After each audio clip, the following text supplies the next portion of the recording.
খেলার খবর, বাংলাদেশ দলের জিম্বাবুয়ে সফরের খবর জানাবো। তিন ওয়ানডের জন্য 15 সদস্য স্কোয়াড দিয়েছে টাইগাররা। ইনজুরি কাটিয়ে ফিরেছেন লিটন দাস। এদিকে হারারেতে অনুশীলন শুরু করেছে টেস্ট দলের একাংশ। কন্ডিশনের সাথে মানিয়ে নেওয়ার চ্যালেঞ্জ মেহেদী হাসান মিরাজের দলের। বাঁ পেশির ইনজুরির কারণে অস্ট্রেলিয়ার বিপক্ষে টি-20 সিরিজ মিস করেছেন লিটন দাস। নেই জিম্বাবুয়ের বিপক্ষে একমাত্র টেস্টেও, তবে ওয়ানডে সিরিজে ঠিকই ফিরেছেন এই উইকেটরক্ষক ব্যাটার।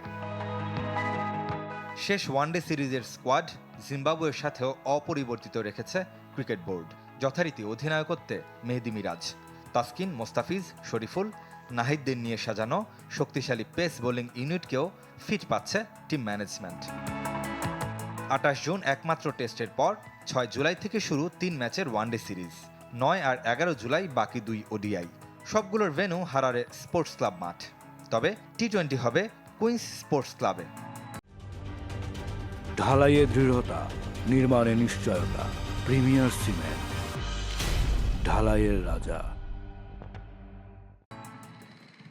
এদিকে লাল বলের লড়াইকে সামনে রেখে হারারে স্পোর্টস ক্লাব মাঠে প্রথম অনুশীলন করেছে বাংলাদেশ দলের একাংশ, যেখানে ট্রেনার ইফতেখারুল ইসলাম আর ব্যাটিং কোচ আশরাফুল প্রথম দিনের দায়িত্বে ছিলেন।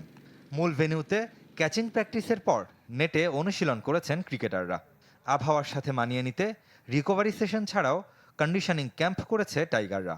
1500 অ্যালটিটিউডে যখন আপনি কোথাও ট্রেনিং করবেন, তখন অক্সিজেনের যেহেতু সমস্যা হতে পারে, সেহেতু এসেই আমরা একটা কন্ডিশনিং সেশন রিকভারির পরে একটা কন্ডিশনিং সেশন রাখার চেষ্টা করেছি, যাতে 1500 মিটার যদি আমরা এটা কন্ডিশনিং ট্রেনিংয়ের মধ্যে ফেলে দিতে পারি, তাহলে যেটা হবে যে ওরা এই ওয়েদারের মধ্যে, এই কন্ডিশনের মধ্যে খুব তাড়াতাড়ি অ্যাডজাস্ট করে ফেলবে।